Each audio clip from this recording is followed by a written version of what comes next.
Mistress pretends to be weak to move in with the millionaire husband, but the pregnant wife outsmarts her.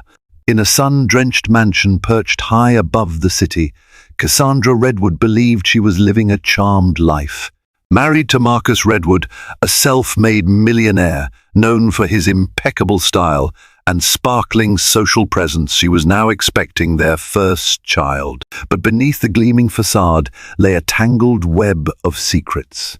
Enter Sylvia Black, an alluring stranger who arrives with a frail demeanor and suspiciously tragic tales. Under the guise of helplessness, she insinuates herself into Marcus's life and right into Cassandra's home. Little do they know, Cassandra has more backbone and cunning than they ever anticipated, setting the stage for a battle of wits and survival. Cassandra Redwood first met Marcus at a technology summit in Silicon Valley. She was a marketing consultant, and he was the keynote speaker, an ambitious entrepreneur whose startup was attracting lavish investment. His presentation exuded confidence. He held the microphone as though he'd been born to command attention. Cassandra, equally driven, was enthralled by his magnetic aura. He was 10 years her senior, yet the spark between them was instantaneous. Within months, they were engaged. Their wedding made headlines in San Francisco society columns, and soon they moved into the Redwood estate, a sprawling, modern mansion overlooking the bay. Although Cassandra continued working for a while, she eventually shifted gears to focus on supporting Marcus and his burgeoning empire, Redwood Innovations. Marcus insisted her keen insight and networking flair could help him strike bigger deals, and indeed, she became a key figure in shaping the company's public image. Their marriage wasn't without challenges, however. Marcus's schedule grew hectic with constant travel. Private jets and black tie events became the norm. Cassandra had to play hostess for potential investors and entrepreneurs at a moment's notice. Yet, in those early days, her energy matched his ambition. They were united by shared goals, forging deals together at lavish dinners. As the years rolled on, Redwood Innovations ballooned into a multi-million-dollar venture, and talk of children began to surface. Cassandra had reservations, fearing motherhood might force her onto the sidelines of the very empire she helped build. But Marcus assured her that they'd hire the best staff and nannies money could buy. Eventually, Cassandra warmed to the idea, especially after she turned 33, and the pangs for a family became harder to ignore. By the time Cassandra confirmed her pregnancy, Redwood Innovations had soared, with Marcus at its helm. Their social circle included the city's top influencers and philanthropists. Despite the pressure and constant demands on Marcus's time, Cassandra felt a rekindled closeness. He'd rush home from meetings just to ask about her prenatal checkups or to rest his hand against her growing belly. She felt cherished, imagining the Redwood legacy passing to their future child. Yet, as Cassandra's pregnancy advanced, she began noticing subtle changes in Marcus. He seemed more on edge, as though distracted by something beyond mere corporate deadlines. His phone buzzed at odd hours, and he'd step away to answer with hushed urgency. Cassandra tried to brush away her concerns. He was, after all, a man in high demand. But a gnawing anxiety told her something was amiss. It was during this period of mounting unease that Sylvia Black arrived in their orbit. She showed up at one of Marcus's charity galas, introduced by an acquaintance of a friend, nobody. Cassandra really knew. Sylvia seemed pleasant enough, dressed modestly, offering a shy smile. She claimed to be a freelance graphic designer, lauding Redwood Innovations for its philanthropic efforts. Cassandra, busy greeting other guests, paid little attention beyond polite conversation. She had no inkling of the role Sylvia would soon play in her life, or that Sylvia harbored hidden motivations. Still, the woman's overly soft-spoken demeanor and downcast eyes might have been early warning signs. Cassandra would later replay that first meeting in her mind, questioning every exchange, every polite smile. At the time, though, she was blissfully unaware that her carefully constructed world was on the brink of upheaval. For the moment, Cassandra resolved to focus on her pregnancy and the promise of building a future Redwood generation. Unbeknownst to her, fate was setting the stage for a grand confrontation, one that would test her wit, resolve, and the very foundations of her marriage.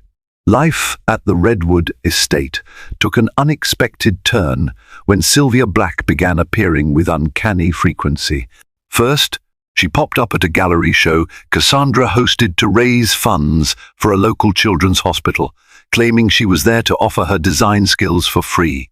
Next, she arrived at a Redwood Innovations product launch, standing off to the side, quietly observing Marcus's every move. At first, Cassandra dismissed these encounters as coincidences. Sylvia seemed harmless, slight in build, soft-spoken, with a faint trembling in her voice, as though perpetually anxious. She portrayed herself as an underdog, someone who faced health issues that hindered her from holding a steady job. "I just want to contribute my talents where I can," she'd say with a meek smile. Yet Cassandra's friend Christine Lang, a sharp-eyed attorney, wasn't convinced. Christine had attended the same product launch, and she took Cassandra aside in hushed concern. "That Sylvia woman? She's giving me odd vibes," Christine muttered. "She's too eager to cling to Redwood Innovations, but also too vague about her background." Cassandra blinked, considering Christine's words. A pit of unease formed in her stomach, but she tried to maintain faith in Marcus's philanthropic mission. Redwood Innovations often supported freelancers and small businesses, so maybe Sylvia's presence was just an example of Marcus's generosity. "I'll keep an eye on her," Cassandra promised, though she wasn't yet convinced there was any real danger. One afternoon, Sylvia unexpectedly showed up at the Redwood Mansion's gates, looking pale and disoriented. The security staff rang Cassandra, who found Sylvia leaning against the front entrance, a delicate hand to her forehead. "I'm so sorry to intrude," Sylvia murmured. "I was on my way to meet a prospective client nearby, but I started feeling faint. I remembered you lived close by." Cassandra, now in her second trimester and well acquainted with the vulnerabilities that come with physical changes, felt a pang of compassion. She invited Sylvia inside and insisted that she rest on a sofa in the living room. The woman's face was clammy, her breath shallow. Cassandra dispatched one of their household staff to bring water and a light snack. Moments later, Marcus stepped into the foyer, returning from a morning meeting. His eyes widened slightly upon seeing Sylvia curled on the couch. Cassandra explained the situation, expecting him to show polite concern. Instead, Marcus's expression flickered with something akin to alarm before he masked it behind a courteous smile. "Sylvia, you should see a doctor," he offered, though his tone was stiff. "Would you like me to arrange an appointment?" Sylvia managed a weak laugh. "I'll be fine. I just need a moment." She seemed to shrink under his gaze, as though frightened of him. Cassandra noticed, but she couldn't fathom why Sylvia would be intimidated by Marcus, who generally championed the underdog. Over the next half hour, Sylvia nibbled on crackers and sipped water, painting a tragic picture of her fragile health. She shared tidbits of her difficult upbringing, her parents' early passing, and the autoimmune condition that left her exhausted. Cassandra's heart ached for the woman, but a stray glance at Marcus revealed a conflicted tension in his posture. Eventually, Sylvia thanked them profusely and left, but not without making a subtle request. "If it's not too much trouble," she said, lowering her eyes demurely, "could I call you if I ever feel this ill again? I don't have many people in this city I can rely on." Cassandra, swept by compassion, agreed. The moment Sylvia was gone, Marcus disappeared into his study, shutting the door behind him. Cassandra pondered Christine's warning. Something about Sylvia felt off, but she couldn't have guessed how quickly this perceived weakness would morph into a manipulative wedge, threatening all she held dear. The Redwood estate buzzed with preparations for the exclusive Redwood Innovations Anniversary Gala. This annual event showcased the company's milestones and philanthropic achievements, attracting CEOs, investors, and local celebrities. Cassandra, despite her pregnancy fatigue, was determined to make the gala a triumph. Marcus seemed oddly preoccupied, brushing off some of the finer decisions to Cassandra and deflecting her questions about certain guest list changes. It wasn't until 2 days before the gala that Cassandra noticed Sylvia Black's name among the VIP attendees. When she confronted Marcus about it, he shrugged dismissively. "She's a freelancer who contributed to some marketing materials," he said, avoiding eye contact. "We invited a group of them. It's no big deal." Cassandra pressed further. "But she's hardly a top-tier contributor. Why label her as VIP?" Marcus's jaw tightened. It was an administrative slip, perhaps. "Let's not overthink it, Cassie." He planted a quick kiss on her cheek and fled the conversation.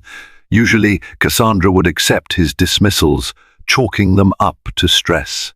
This time, his abrupt manner left her uneasy. On the evening of the gala, the Redwood mansion was transformed into a glittering wonderland. Soft jazz drifted through the air as guests in designer attire sipped champagne and mingled amid lush floral arrangements. Cassandra wore a flowing emerald gown that accentuated her baby bump, greeting guests with practiced poise.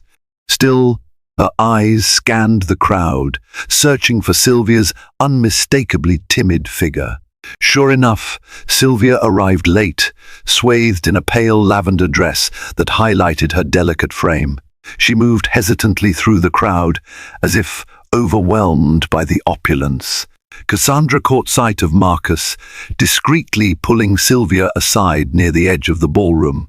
From her vantage point, Cassandra couldn't hear their conversation, but she saw Sylvia's eyes glisten with what appeared to be tears, while Marcus's expression remained stern. Sylvia eventually rejoined the crowd, approaching Cassandra with hands trembling.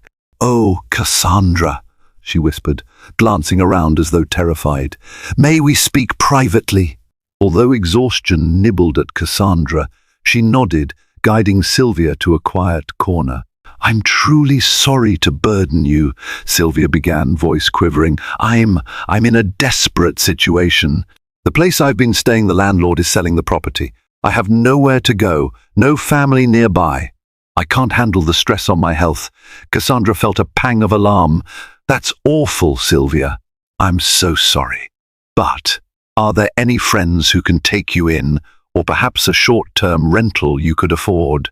Tears welled in Sylvia's eyes, threatening to spill. "I wish.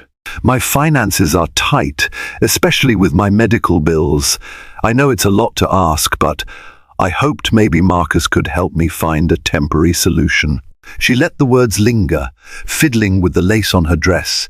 Cassandra's first instinct was caution. She barely knew Sylvia, and Christine's warnings echoed in her mind.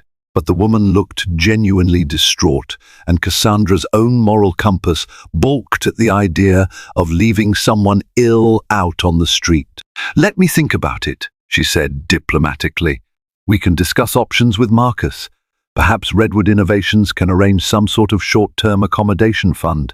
Sylvia's face lit with a hopeful glow, yet something in her eyes seemed calculated. Cassandra politely excused herself, promising to see what she could do. Later, catching Marcus alone proved difficult, but she eventually found him sipping a drink by the fireplace. As soon as she mentioned Sylvia's plight, a flicker of frustration crossed his face. "We'll handle it," he muttered tersely. "Let's just get through this gala." Despite the music and laughter swirling around them, Cassandra sensed a storm brewing beneath the polished veneer. The mistress of the house was pregnant. The so-called weak outsider pleaded for sanctuary, and the head of the household seemed tangled in silent conflict. Cassandra had no clue that Sylvia's next move would be far bolder, thrusting them all into a battle that would rock the Redwood estate to its core. Barely a week after the gala, Cassandra's worst suspicions became reality. Sylvia Black arrived at the Redwood estate unannounced, a single suitcase in hand. She stood on the marble steps, her eyes red from crying, or so it seemed. The guard at the gate had already alerted Cassandra. Before she could summon Marcus or decide what to do, she found herself staring at Sylvia's pitiful figure. "I'm so sorry to show up like this, Cassandra," Sylvia said in a quavering voice. "My landlord demanded I move out sooner than expected. I didn't know where else to turn. I'll only stay until I can figure something else out."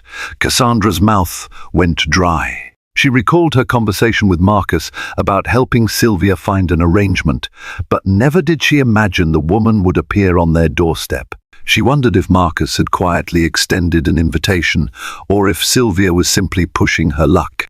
However, with her hormones raging from the pregnancy and her empathy stirred by the situation, Cassandra hesitated to dismiss Sylvia outright. Marcus arrived then, his face betraying alarm. "Sylvia, I told you we'd sort this out," he said, voice low. "You shouldn't have come here." Sylvia's lower lip quivered. "I had no choice. I'm sorry, truly." She seemed on the verge of collapsing. Cassandra saw Marcus clench his jaw. He looked trapped, and that alone raised Cassandra's suspicion. But for the moment, the pressing issue was that Sylvia needed a place to stay. After a tense, whispered exchange, Marcus pulled Cassandra aside. "I'll arrange for a hotel or short-term rental," he proposed hastily. "We can't have her here." Cassandra narrowed her eyes. "She's in no condition to be shuttled around right now. At least let her rest tonight. Tomorrow, we'll figure something out." She felt her own brand of protective pride. While she disliked the idea of a near stranger sleeping under her roof, she also couldn't bear to be cruel. That evening, Sylvia was given a modest guest room on the lower floor.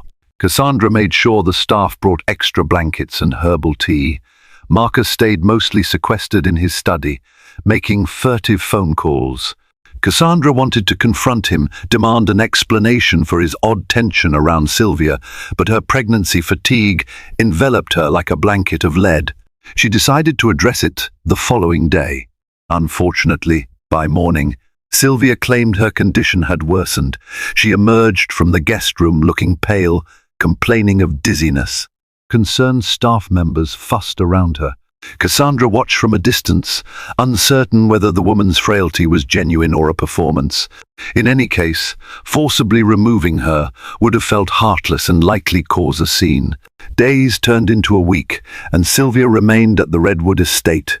She appeared at breakfast, apologizing for being a burden, then retreated to her room or the library. Despite her supposed weakness, she occasionally found ways to cross paths with Marcus, cornering him with urgent whispers. More than once, Cassandra caught them in hush-hush conversations, which ended abruptly when she walked in. Increasingly worried, Cassandra invited Christine Lang over for tea, hoping to confide in a friend who might cut through the confusion. Christine listened intently, frowning. "Cassandra, you have to be careful. This woman might be playing you or both of you. Ask yourself, why is Marcus so tense around her? And how did she know it would be so easy to move in?" Cassandra felt a twinge of guilt. He's probably just stressed about Redwood innovations. There's a big merger coming up. Yet, even as she voiced these excuses, she suspected deeper secrets were at play. Christine nodded sympathetically. "Just don't let your guard down. She's in your home now, which gives her access to your personal life, and more importantly, your husband." Cassandra's hand moved protectively to her pregnant belly.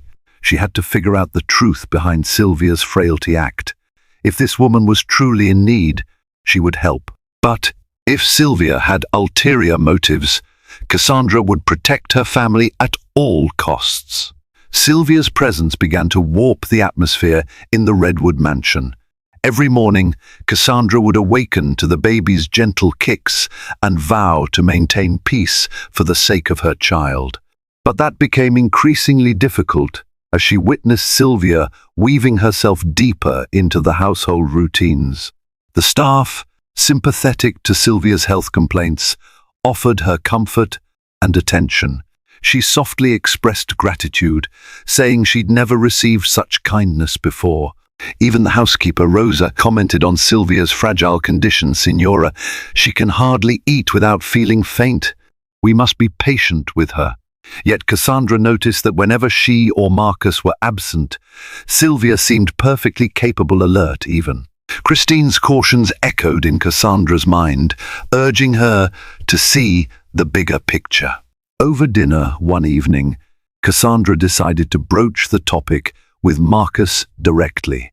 He sighed, brushing aside her concerns. "We're helping someone in need," he argued, though his eyes flickered nervously. "I'm sure once she's stable, she'll leave." But the more he insisted on a benign explanation, the more Cassandra sensed he was hiding something.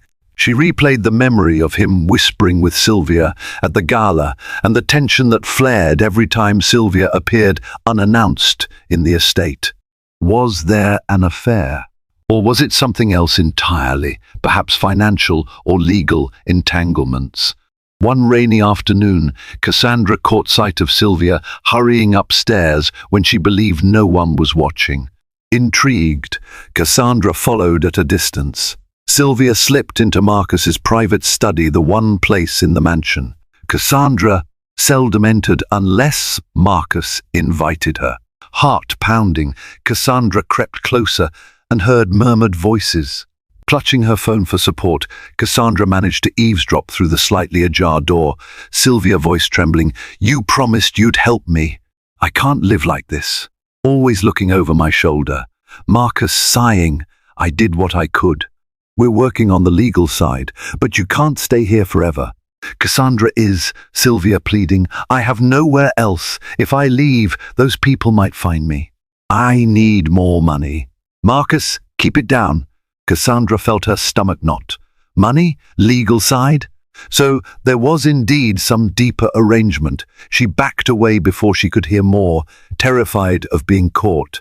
Retreating to her bedroom, she sank onto the bed, her mind swirling with questions. Who's chasing Sylvia? Why does Marcus feel obligated to protect her? Despite the anxiety, Cassandra resolved to remain calm and gather more information. That evening, she rang Christine Lang, explaining what she'd overheard without going into every detail. "Marcus may be in some legal or financial entanglement with her," Cassandra whispered, "and she's leveraging that to stay here." Christine suggested a discreet approach. "If we're dealing with possible blackmail or an under-the-table agreement, we need evidence. Keep your eyes open, but don't confront them directly yet.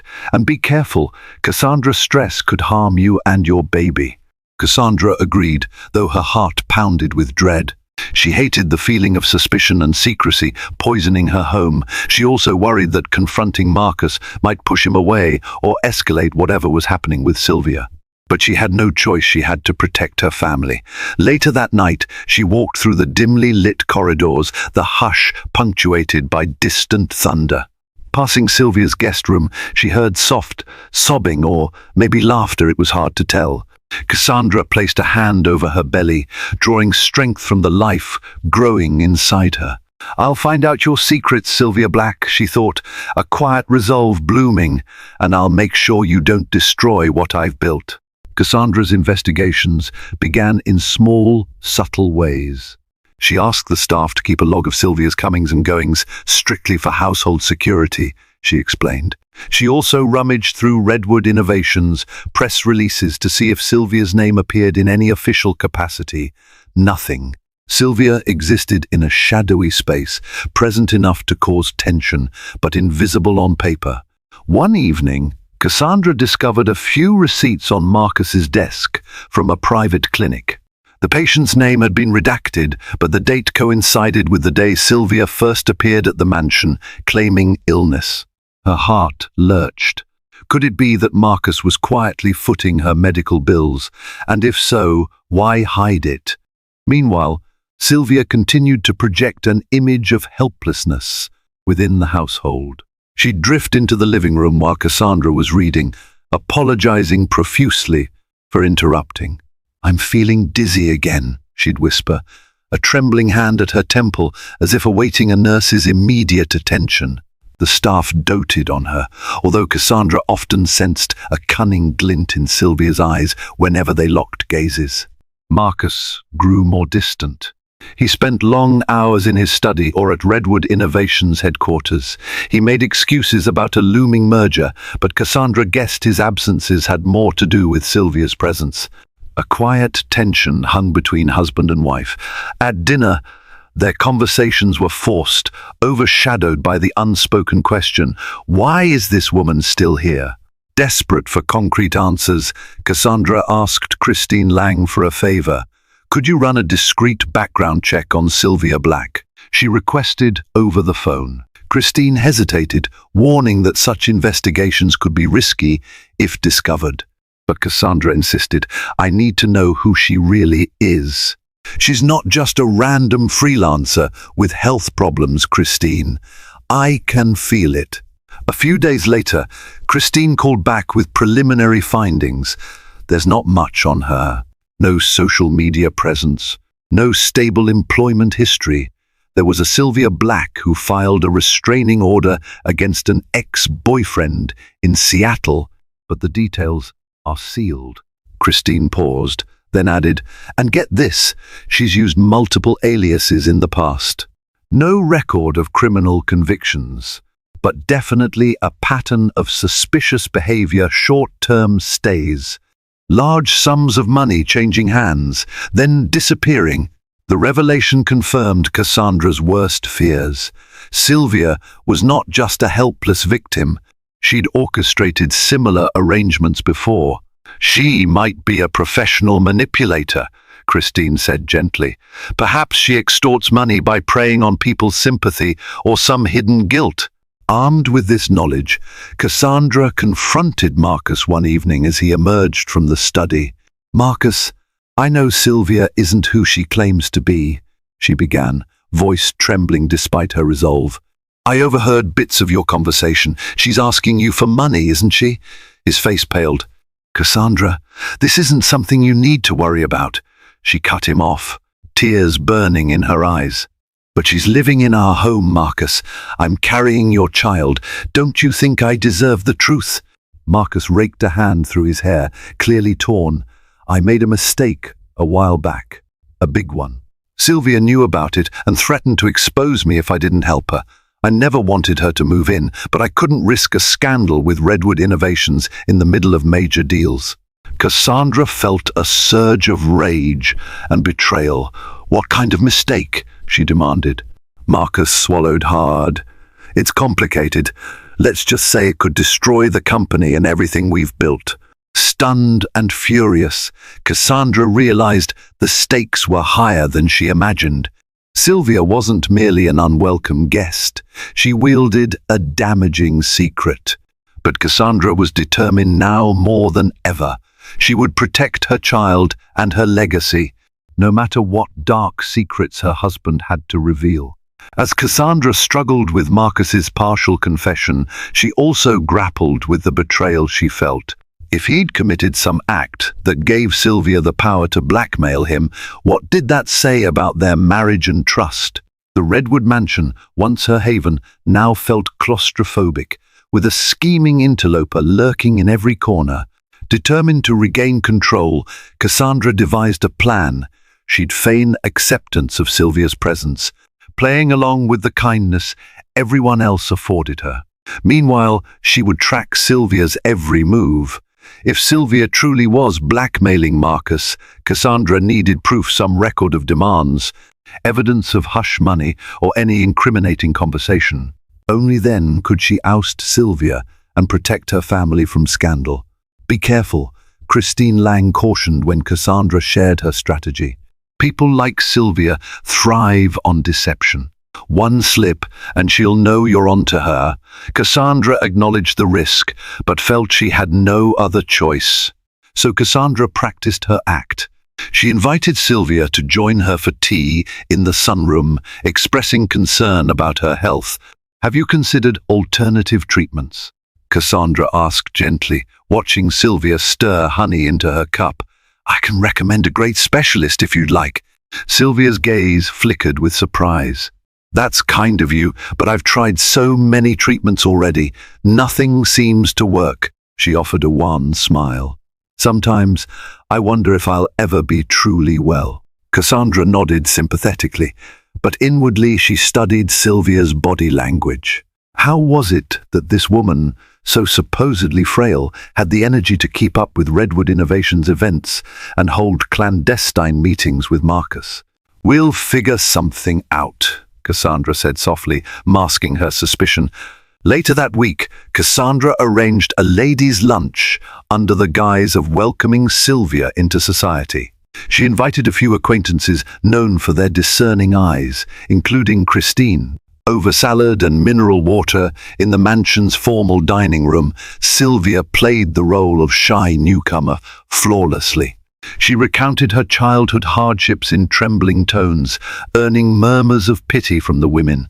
Yet Christine covertly observed every nuance, occasionally sharing pointed glances with Cassandra. When the lunch ended, one of the guests, a well-connected philanthropist named Marion Bird, pulled Cassandra aside. "She's quite the delicate flower, isn't she?" Marion whispered. "Something about her story doesn't fully add up, though. I can't place it, but my instincts say she's not as helpless as she appears." Cassandra felt a rush of validation. She wasn't imagining Sylvia's duplicity. Others picked up on it too. The challenge lay in proving it. That evening, Cassandra convinced Marcus to leave the mansion, urging him to network at a business mixer while she kept Sylvia company. Marcus reluctantly agreed, seemingly relieved to escape the tension. Once Marcus was gone, Cassandra implemented the second phase of her plan. She quietly reactivated hidden security cameras installed throughout the mansion devices. They'd once used for privacy when hosting corporate guests. These cameras captured audio and video, and Cassandra angled them to monitor hallways and key common areas. She hoped to catch Sylvia dropping her facade or rummaging where she shouldn't. Her efforts paid off sooner than expected. Just past midnight, Cassandra sat in her bedroom with a tablet, scanning live feeds. She watched as Sylvia, wearing her usual flowy nightgown, emerged from her guest room and tiptoed towards Marcus's study. After a moment of fumbling, Sylvia picked the lock with surprising deftness, slipping inside. Cassandra's pulse quickened. So much for being weak. She tapped the record button, capturing Sylvia rummaging through drawers, scanning documents, even fiddling with a locked file cabinet. After nearly 15 minutes, Sylvia retreated, a satisfied smirk on her face as she glided back to her room. Cassandra exhaled shakily, a surge of triumph mingled with dread. She now had tangible proof that Sylvia was snooping or worse. The question was, what exactly was Sylvia looking for? And how could Cassandra use this evidence to decisively remove her from their lives? Cassandra wasted no time in sharing the footage with Christine Lang the next morning.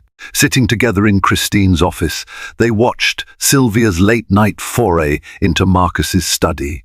The video quality was grainy but clear enough to show Sylvia opening drawers and sifting through documents. "This is perfect," Christine said, pausing the video. "It proves she's not just a fragile guest. She's actively searching for something likely, whatever leverage she can gather." Cassandra's heart pounded. "Can we use this to get her out? Threaten legal action?" Christine nodded. "Absolutely. But we need Marcus on board. He has to understand that continuing to harbor her only escalates the risk." Yet Cassandra worried about how to approach her husband. She couldn't shake the memory of his confession, a mistake so severe. Sylvia could blackmail him. If Cassandra cornered him with this footage, he might double down on protecting Sylvia to shield his own secret. Still, she had to try. That evening, Cassandra confronted Marcus in their bedroom, showing him the video on her tablet. He paled. "She's rummaging through my private files," he rasped, sinking onto the edge of the bed. "What exactly is she looking for, Marcus?" Cassandra asked, voice trembling. "What is it that she's holding over you?" He closed his eyes, breathing heavily.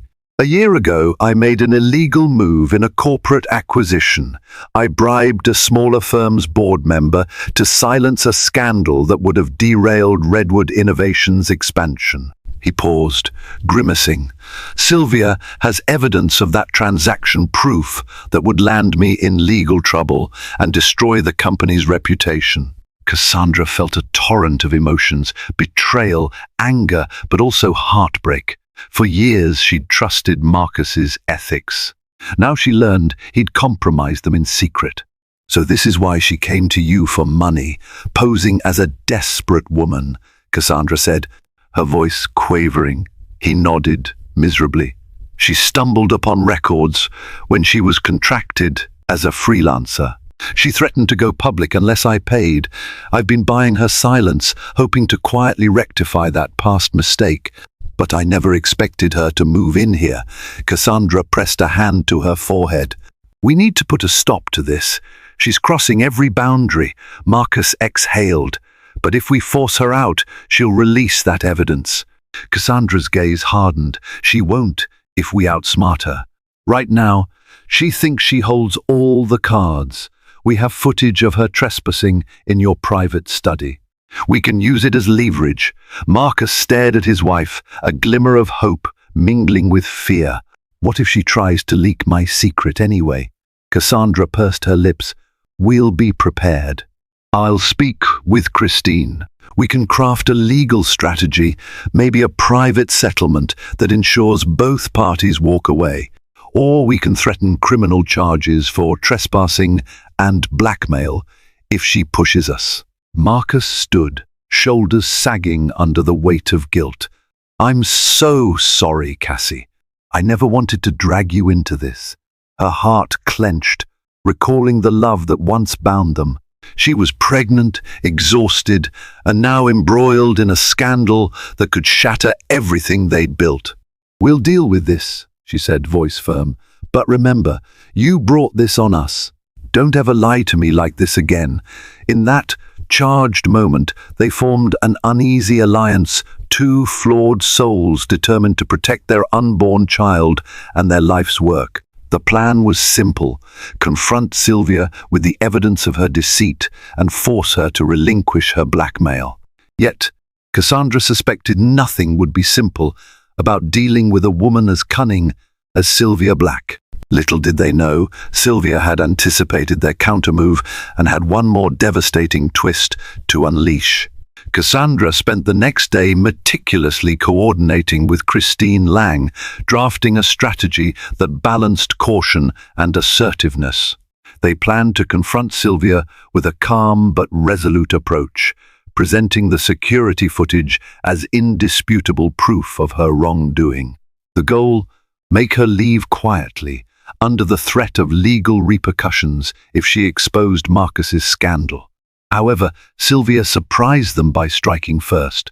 Early that evening, just as Cassandra was gathering her nerve, the sound of raised voices echoed from the living room. She hurried downstairs to find Sylvia lying on the floor, clutching her chest. Marcus and two startled staff members hovered over her. Sylvia's face was twisted in apparent agony. I can't breathe," Sylvia gasped, tears streaming down her cheeks. "My heart. It feels like it's pounding out of my chest." Cassandra's immediate instinct was worry, but something in Sylvia's performance felt almost theatrical. Nonetheless, the staff panicked, offering water and calling for an ambulance. Sylvia continued to moan, whimpering about chest pains. By the time paramedics arrived, her trembling was so convincing that even Cassandra's doubts wavered. She was rushed to a nearby hospital, with Marcus riding in the ambulance while Cassandra followed in a separate car. Once there, medical staff took Sylvia for tests, leaving Cassandra and Marcus in an anxious waiting room. Cassandra gripped her pregnant belly, tension making her head throb. Was this another ploy to garner sympathy, or was Sylvia genuinely ill? An hour later, a doctor emerged, looking solemn. "We've run a preliminary check, Miss. Black has an irregular heartbeat, possibly linked to extreme stress or an existing condition. She's stable for now, but we'll keep her overnight for observation." Cassandra exchanged a stunned glance with Marcus.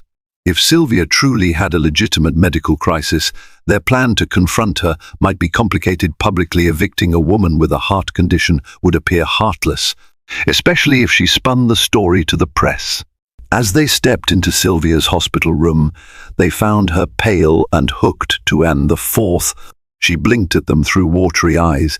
"I'm so sorry," she said, voice quivering. "I didn't want to cause trouble. I've had these heart issues for a while, but they got worse with everything going on." Marcus pressed his lips into a thin line, apparently torn between guilt and suspicion.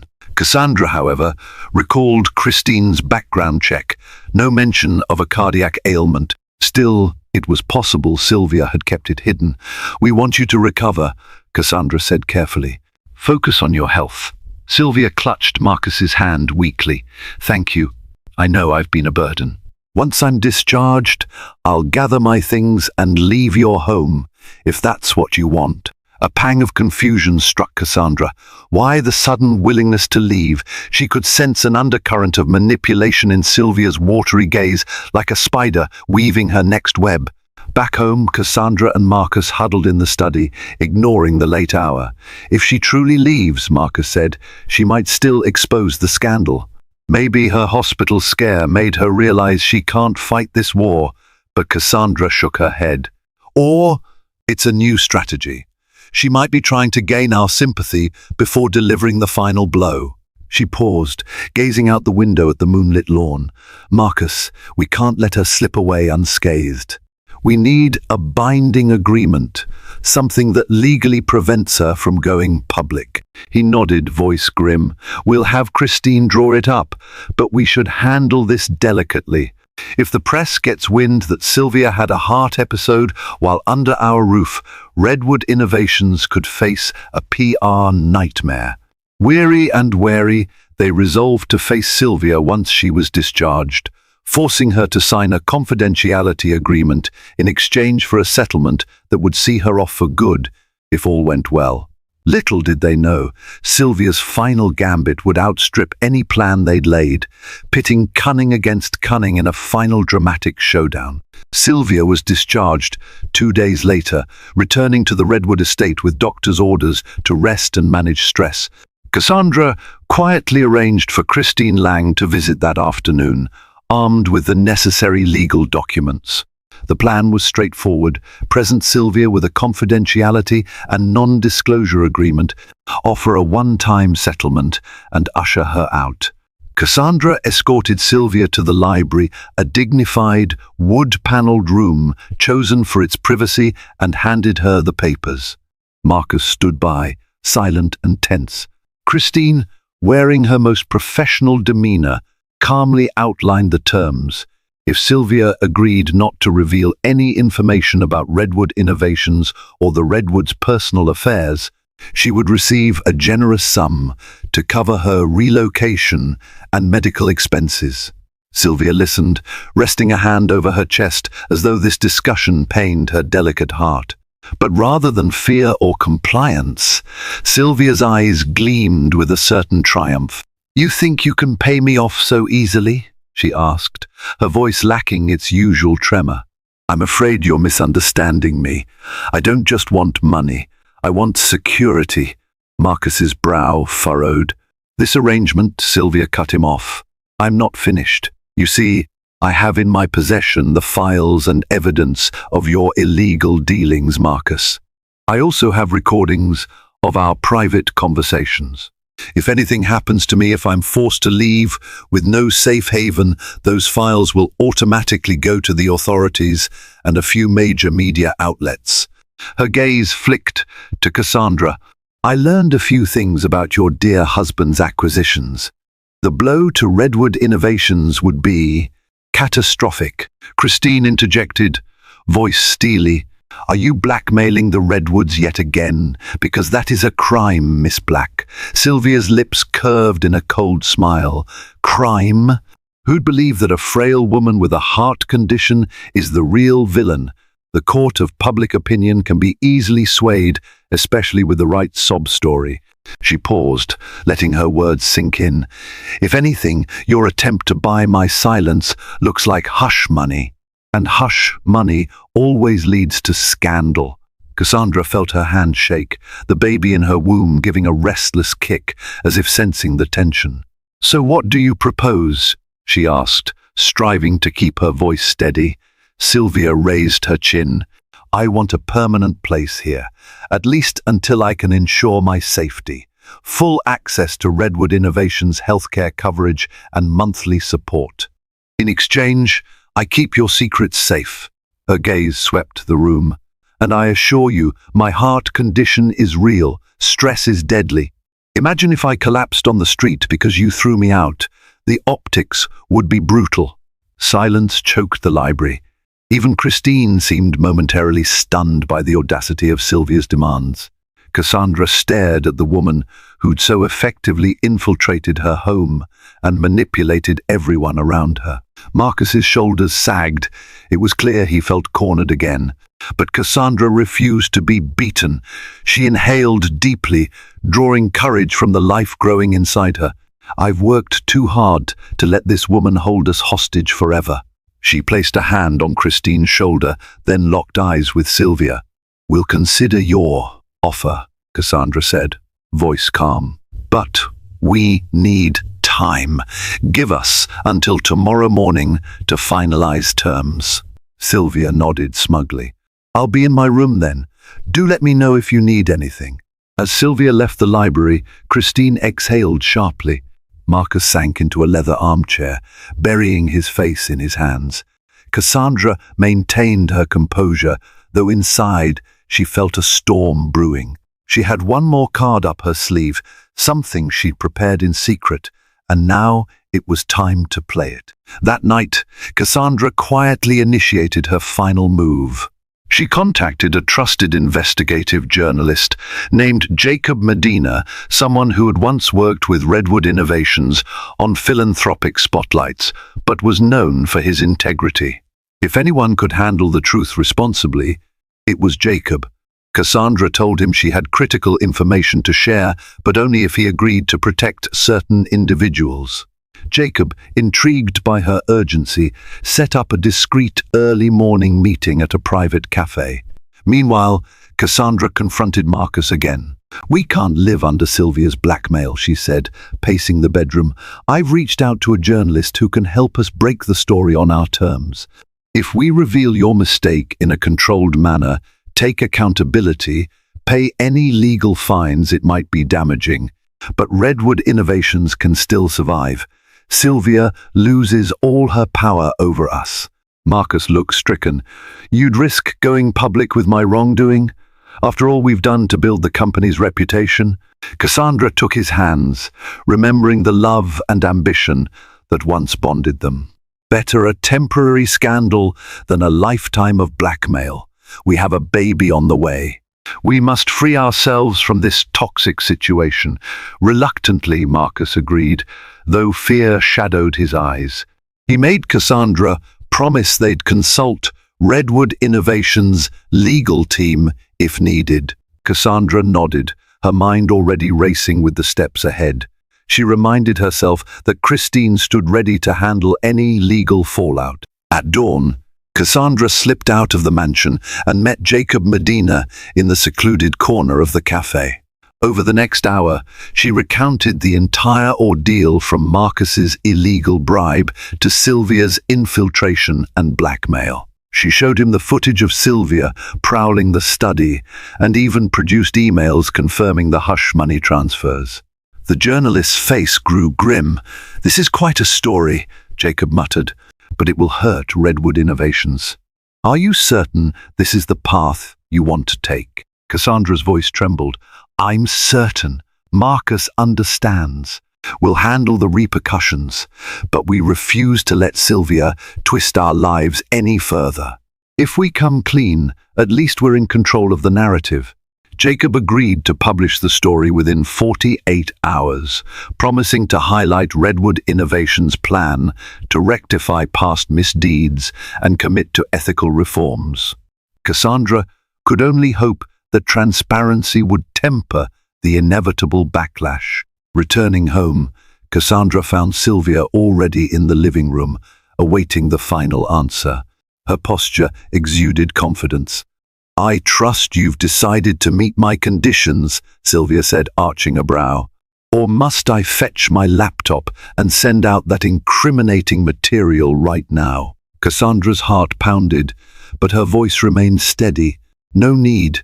Marcus and I are disclosing the truth ourselves to the public. By this time tomorrow, Redwood Innovations will have issued a statement and the media will know about the illegal bribe. Your blackmail loses its teeth." Sylvia's eyes widened, her cool composure faltering. You're exposing yourselves?" Marcus, standing by Cassandra's side, nodded. "It's the only way to break free from you, Sylvia. We'll deal with the consequences head on. You have nothing left to threaten us with." A flicker of panic crossed Sylvia's face. Then she tried a final gambit. "You'll ruin your own company. Think of your child. Your finances will suffer. Your name will be dragged through the mud." Cassandra inhaled, placing a hand on her pregnant belly. "I'd rather face adversity than let you continue manipulating us. We'll survive. But you'll face charges for blackmail, fraud, trespassing, and any other crimes we can prove. We have plenty of evidence." Sylvia's mouth opened, then closed. She glanced around as if seeking an escape route. Realizing she'd lost, she let out a ragged sigh. "Fine," she snarled. "I'll go. But don't expect me to vanish quietly. You'll both regret crossing me." Christine, who had waited in the hallway, stepped forward, phone in hand. "I suggest you leave now, Miss Black, before the authorities get involved."